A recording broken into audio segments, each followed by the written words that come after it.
Jesus ಏನ್ ಹೇಳಿ, Jesus ಹುಟ್ಟಿರೋದು ಜಗತ್ತಿನ ಪಾಪ ಪರಿಹಾರಕ್ಕಂತೆ. ನೀವು ಜೀಸಸ್ ಅನ್ನ ನಂಬಿದ್ರೆ ನಿಮ್ಮ ಪಾಪ ಪರಿಹಾರ ಆಗುತ್ತಂತೆ.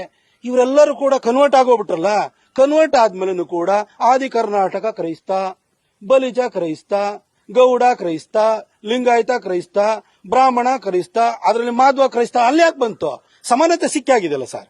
ಸಮಾನತೆ ಸಿಕ್ಕಾದ್ಮೇಲೆ ಅವ್ರನ್ನ ರಿಸರ್ವೇಶನ್ ಪರಿಧಿಯಿಂದ ಆಚೆ ಇಡ್ಬೇಕಲ್ವಾ? ನೀವು ಜಾತಿ ಗಣತಿ ಒಳಗಡೆ ಮತ್ತೆ 47 ಸಬ್ ಕಾಸ್ಟ್ಗಳು, ಏನು ಹಿಂದೂ ಸಬ್ ಕಾಸ್ಟ್ಗಳನ್ನ ಅದಕ್ಕೆ ಮುಂದಕ್ಕೆ ಕ್ರಿಶ್ಚಿಯನ್ ಅಂತ ಸೇರಿಸ್ಕೊಂಡು ಯಾಕೆ ಮಾಡಿದ್ರಿ?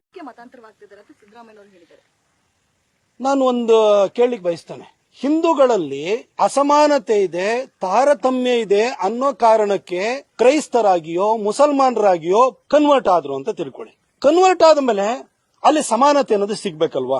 ಕನ್ವರ್ಟ್ ಆದ್ಮೇಲೆ ನಮ್ಮ ಕನ್ವರ್ಟ್ ಆಗಿರುವಂತ ನಮ್ಮ ಕಾಲೋನಿಯ ಜನರಿಗೆ ಜೊತೆ KJ George, Margaret Alva, Oscar Fernandes ಇಂಥವರೆಲ್ಲ ಸಂಬಂಧ ಬೆಳೆಸ್ಬೇಕು ತಾನೆ? ಸಮಾನತೆ ಸಿಗ್ಬೇಕಲ್ವಾ?